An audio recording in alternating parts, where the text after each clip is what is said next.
All-Star Western number 6, written by Justin Gray and Jimmy Palmiotti, art by Moritat. We left off last issue with Hex and Arkham making their way through a cave system, and after many trials coming across a giant bat. Because, of course, they did. This issue picks up pretty much exactly where we left off, of Hex just fighting off the bat. Just doing his best he can. It takes like 3 pages and a cool splash page in the middle, but he does manage to do so and essentially drive an axe into its heart. And as he's doing so, Hex is like, God damn it, this sucks. But then Arkham's like, well, we're not done yet. And he points over to a nearby cliff. And part of that native tribe that attacked them last issue is standing there now. But instead of attacking them, they seem to be impressed by the feat that Hex just pulled off. And they start trying to talk to him, but like, they're not getting anywhere, clearly.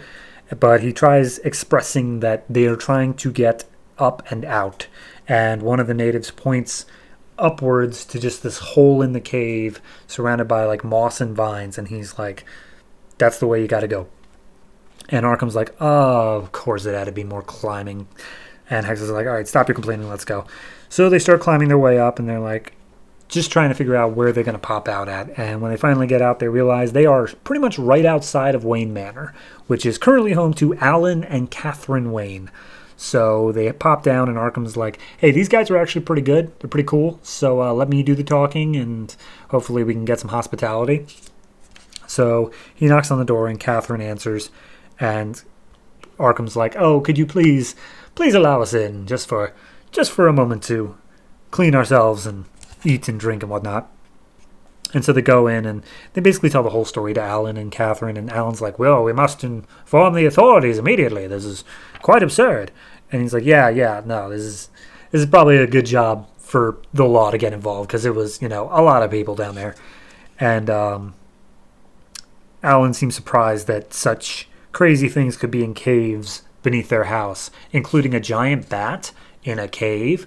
Bat cave? What? So Alan gets his top hat and says, gentlemen, let us ride. And we cut to some time later where the cops are raiding the underground facility, and the big dude who was causing so many problems last time is firing off shots. Everyone's firing shots, really. Hex is making his way through, though, trying to catch up to the big dude, and he's not taking any prisoners in the meantime. When he does finally arrive, there's one guy who is trying to defend the bigger guy for whatever reason, and Hex just puts a bullet in his brain and starts moving on anyway. Hex puts a bullet in the shoulder of the bigger guy and was like, oh, we're not done. We've got plenty more to go. And he takes out his like hatchet that has a pickaxe on the back and starts burying it into the big guy's leg, while asking where the boy was that he was hired to find like 2 issues ago. And immediately this just goes down to torture, like straight up and out. And Arkham's like, I can't let you torture a man. And he's like, then stop me, as he keeps on doing it to ask for the boy's location. And the big guy basically lets out, like, why would we kidnap that boy? His father is the one who's doing the whole operation. And Arkham's like, that doesn't make any sense. And Arkham's like, no, I think I get it. Sorry, Hex is like that. So we cut back to in the slums of Gotham, and we're making our way back to the family of the boy that was rescued, like the one that was found but had been down there for like 3 years.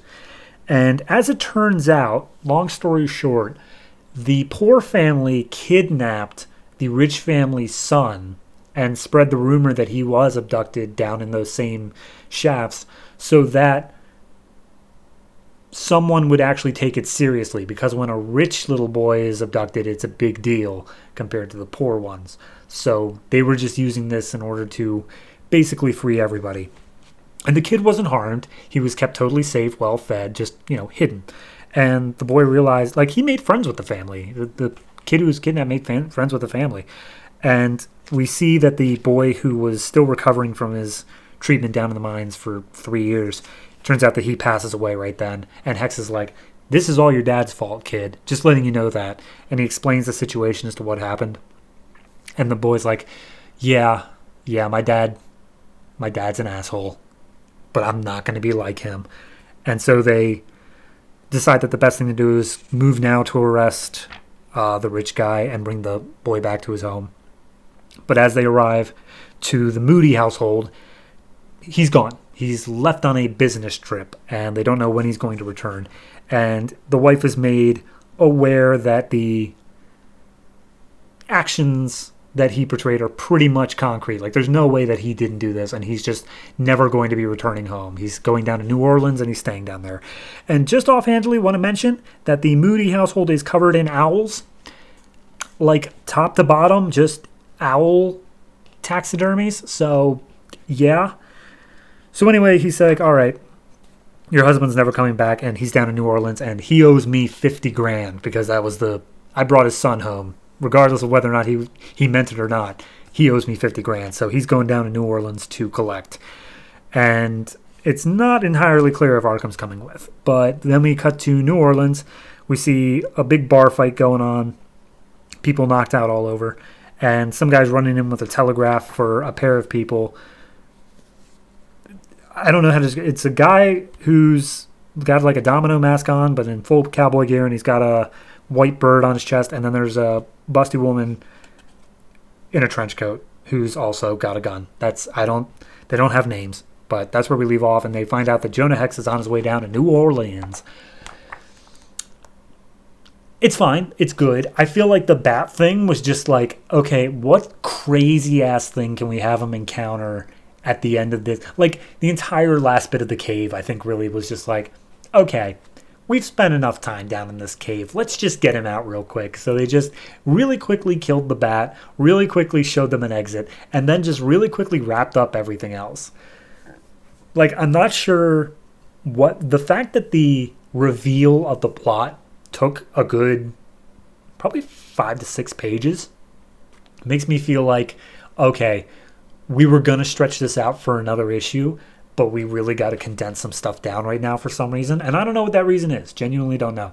But it felt really condensed because there's no way they could have really shortened the explanation. They had to do what they did.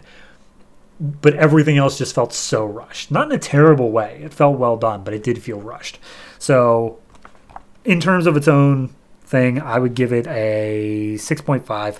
I think it's well enough done. It didn't do as good of a job reminding me as to what the initial plot was, because I genuinely had to go back and check about the whole like rich kid and the 50,000 thing. Like I just forgot about that. The giant bat and like the dude holding the gun to Arkham's head, those two cliffhangers were like the only things in my head. I couldn't even remember why he went down in those mines to begin with. So a fault on the book as a whole, but this particular issue is fine enough, and I give it a 6.5 for everything it's doing.